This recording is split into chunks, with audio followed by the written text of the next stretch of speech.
அது மோகன்ற ஒரு பேர்னாவே அதுக்கு முன்னாடி ஏதோ ஒரு பேர் வைக்கிறாங்க, எனக்கு ஒன்றும் புரியல. நம்ம நடிகர் மோகன் பார், அவர் ஒன்று மைக் மோகன் கூப்பிடுவாங்க. அப்புறம் எடிட்டர் மோகன் சார், அவர் எடிட்டர் மோகன் தான் கூப்பிடுவாங்க. என்கிட்ட இந்த மானிட்டர் பார்க்குறதுன்னு ஒரு பையன் இருப்பான், அவனை மானிட்டர் மோகன் தான் கூப்பிடுவாங்க. இது என்னன்னா இது ஒரு பட்ட பேர் வந்துடுது அப்படின்னு. ஆனால் கல்யாண மாலை மோகன் ஒரு அற்புதமான பேர் ஒருத்தருக்கு அமையுதுன்னா அவர் பண்ண சாதனைக்கிறான். விளையாட்டில் நான் அவர்கிட்ட பழகிருக்கிறேன், பேசியிருக்கிறேன். இவர மாதிரிலாம் இருக்க முடியுமா? கஷ்டம் தான். ஆனால் முயற்சி பண்ணுவோம். அந்த முயற்சியை உந்துதல் பண்ணுற ஒரு மனுஷன். ஏன்னா அவர் என் வீட்டுக்கு வந்திருக்காரு. வந்த ஒரு 4 முறையும் அவர் கடைசியாக கிளம்பும்போது சொல்கிற வார்த்தை, என்னால் எதனா ஆகணும்னா ஒரு ஃபோன் பண்ணுங்கள், நான் முடிஞ்சதை பண்ணி வைக்கிறேன்.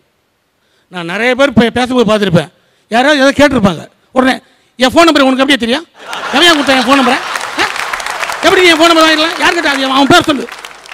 எவனா ஒரு சும்மா அப்ளிகேஷன் ஆரம்பிச்சிருப்பான், உடனே சத்தம் போடுவாங்க. ஆனால் இதான் என் ஃபோன் நம்பரு, எதனா பிரச்சனைங்கன்னா கூப்பிடுற ஒரே மாமனிதர் அந்த மோகன் சார் தான்.